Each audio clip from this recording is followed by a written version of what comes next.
Hey everyone, Pyrulen here. I just want to take a few minutes to talk about loot in World of Warcraft Classic and why it sucks. Everyone wants gear. Everyone wants a lot of gear. Depending on your class and spec, you're looking at 15 to 17 pieces of gear. Um, and just to kind of look at that in a little more detail, we're going to look at Phase 3 loot between Blackwing Lair and MC. In particular, we're going to look at DPS warriors. So depending on what pieces you're after, best in slot, something comparable, you're going to have a low drop rate on all of it, whether it's Drake Talon Pauldrons, or the Drake Fang Talisman, or even the Flame Guard Gauntlets out of Molten Core. The Flame Guard Gauntlets, depending on what your source is, have got anywhere from a 4 to an 11% drop chance off 4 different bosses at MC. You might see one every 5 to 10 weeks or so, and only one person is going to get those.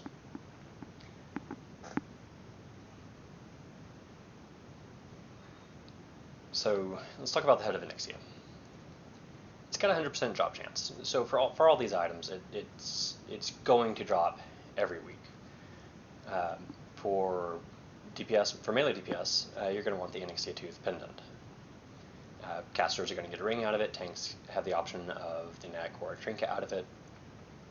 But for the most part, everyone wants it. So that's 40 people in the raid group, and it's got to be distributed. So every week someone's going to get it. So that's going to be 40 weeks right there. Now you can take that down and you can do split runs. So you can do 20 and 20 or 30 and 30. So if you've got 30 and 30, you'll take 30 weeks instead of 60 weeks. Or if you're doing 20 and 20, depending on your raid group size, it's going to take 20 weeks, and everyone will get the head. And that's still almost half a year.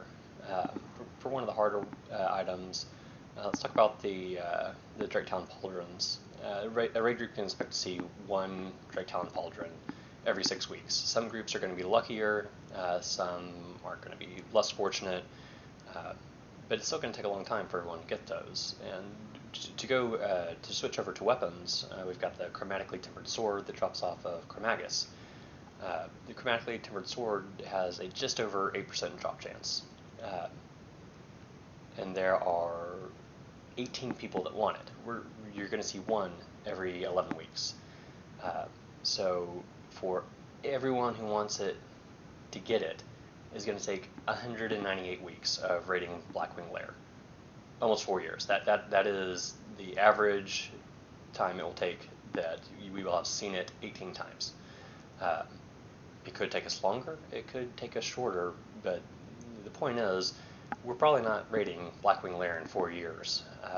Hopefully this game is going on and we're still enjoying the classic content, but we're probably not hitting Chromagus every week for that long.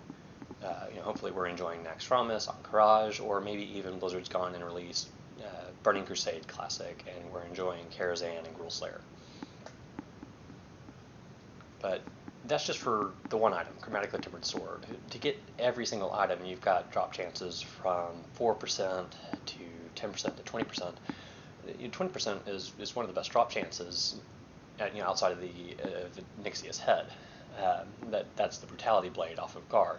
So we'll see that about once every 5 weeks, but there's still 13 people-ish that are going to want it in a raid. Some of them already have it, some of them may have a comparable weapon and they'll pass on it, but it's still a lot of people that want it.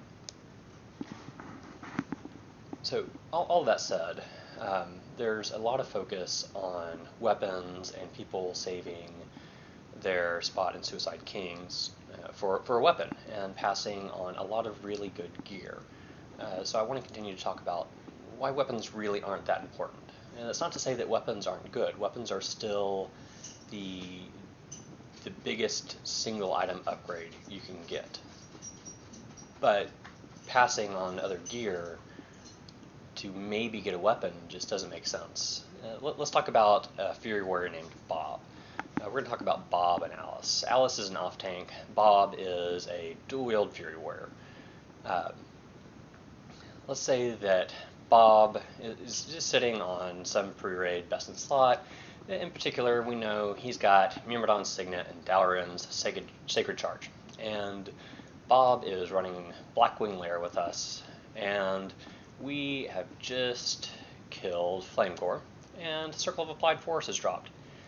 The ring would be a huge upgrade for Bob over Myrmidon Signet. Granted, it's the ring slot, it doesn't have the highest item budget, but with what the Circle of Applied Force has over Myrmidon Signet, it's still a good upgrade.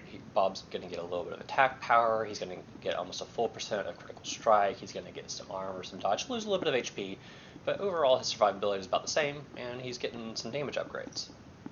But Bob's not really paying attention to that. Bob really wants to upgrade his Dalaran Sacred Charge, and he's got his eye on the Chromatically Tempered Sword off of Chromaggus. But we don't have a Chromatically Tempered Sword in hand. We've got Myrmidon Signet. But Bob wants a Chromatically Tempered Sword, so let's talk a little bit about what Bob would get from the Chromatically Tempered Sword. So let's say that Bob's got the both swords out of Blackrock Spire off of Rend. So he's got the set bonus.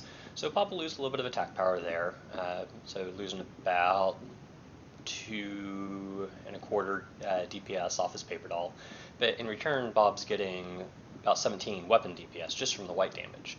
And all that with attack power comes out to about plus 30 weapon damage on each swing or any of your instant attacks. Bob loses a little bit of critical strike, gains a little bit of armor, gains a little bit of dodge, gains some HP. So overall, it's a solid upgrade, but we don't know that it's going to drop. There's an 8% chance of that dropping.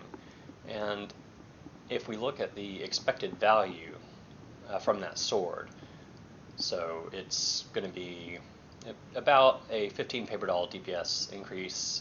If Bob has a 30% crit chance, let's say it's a almost 20 paper doll DPS upgrade. But if we reduce that by the expected drop rate of the sword to 8%, Bob's looking at an expected value of 1.25 DPS. Meanwhile, the ring that's sitting there that's just dropped is a 3.3 DPS upgrade. But Bob really wants the sword, so Bob's going to pass, and Alice is going to get a nice ring out of this, because Alice is next up on the Suicide Kings list. So we distribute loot, Alice has the ring upgrade, Alice is ready if the main tank goes down to pick up Chromaggus, and the raid moves on to take Chromaggus down. About 10 minutes later, Chromaggus is dead, and guess what? The Chromatically Tempered Sword did not drop. So Bob's still sitting at the top of the Suicide Kings list, but Bob didn't get any upgrades. Bob, you're an idiot. Take the ring. But just to kind of wrap up the thoughts there on loot, if there is an upgrade for you and it drops, if it's main spec, roll main spec. If you're at the top of the list and you get it, great. People are going to celebrate with you. And if you're not at the top of the list and you don't get it, celebrate with whoever gets it. We're all working through these raids together, and the goal is to experience the content. This is 15-year-old content. Some of us got to see it. I got to see a lot of it. I didn't get to see all of Nax during Classic. The guild kind of fell apart before we could push through all of it. But I know that there's a lot of people that got to see a lot less of the content, and for me the goal is to get everyone to see it, and to do that we need to distribute loot evenly and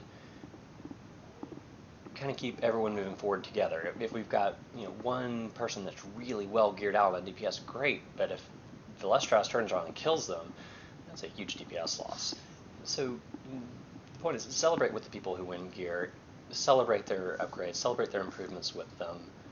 We're all working together, and if Frank's DPS goes up by 10 or Bob's DPS goes up by 10, the raid DPS still went up by 10. And we're going to achieve great things together. Thank you for taking the time to listen, and I will see y'all in Blackwing Lair.